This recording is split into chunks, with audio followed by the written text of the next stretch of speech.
Professor Stephen Hawking dies. Family announces death. The greatest mind of our generation, physicist Professor Stephen Hawking, has died at the age of 76 after a long struggle with motor neuron disease. His children Lucy, Robert and Tim said in a statement, "We are deeply saddened that our beloved father passed away today.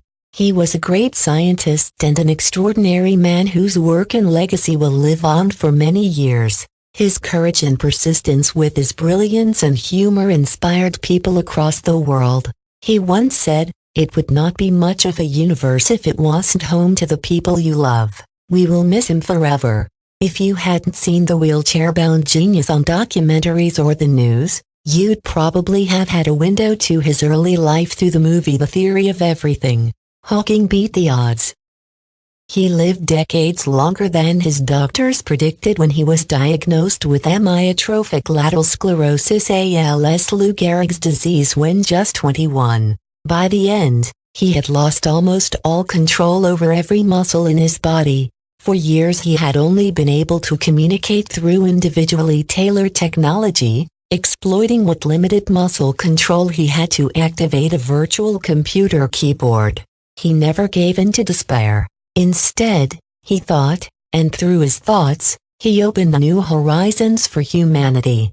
Hawking admitted he felt somewhat of a tragic character after the diagnosis, but he soon returned to work, securing a fellowship at Cambridge, and married Jane Wilde, with whom he had 3 children.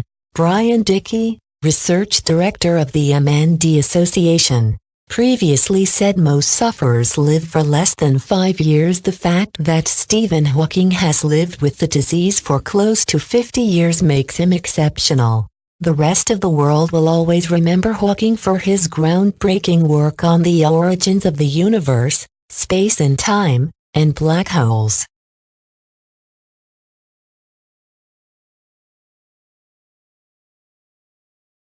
Early life. Bottom of the class. Hawking was born in Oxford, England, on January 8, 1942, but grew up in St Albans. The eldest son of Frank and Isobel Hawking, both Oxford University graduates, Hawking was one of 4 children.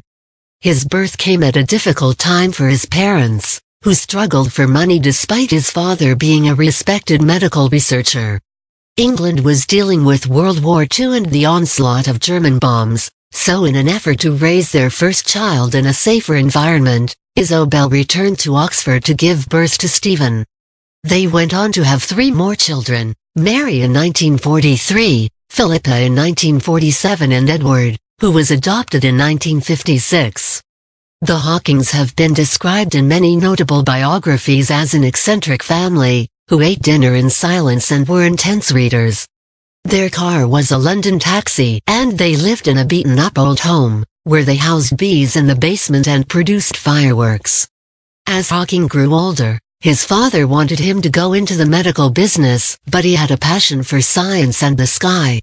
His mother is quoted as having said, "Stephen always had a strong sense of wonder, and I could see that the stars would draw him." It has also been reported he loved to dance and took an interest in rowing. Despite being world-renowned for his excellence, Hawking was not what his teachers would have called an exceptional student. During his first year at St Albans School he was almost at the bottom of his class, so he instead turned his focus to being creative outside of school. When he was a teenager he constructed a computer out of recycled parts for solving rudimentary maths equations, along with a group of friends. He may have not been focusing on his education, but in 1962, he graduated with honors in natural science and went on to attend Trinity Hall at Cambridge University for a PhD in cosmology. His graduate studies weren't initially what he expected, as he found his training in mathematics irrelevant in cosmology. Then Hawking was diagnosed with motor neuron disease and fell into severe depression after being given 2 years to live. However, his disease was progressing slower than doctors predicted.